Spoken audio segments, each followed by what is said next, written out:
মনে করো নিজেকে তুমি? আমার হাত খরচ সম্পর্কে তোমার কোনো ধারণা আছে?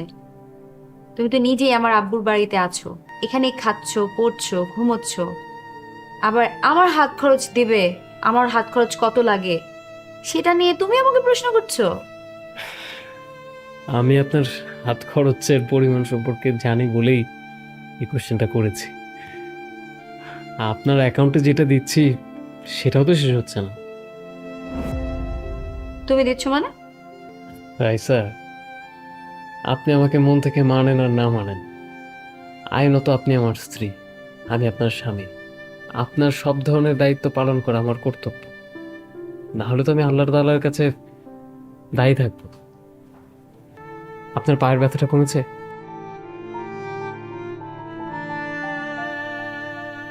ঠিক আছে, আপনি তাহলে ফ্রেশ হয়ে নেন।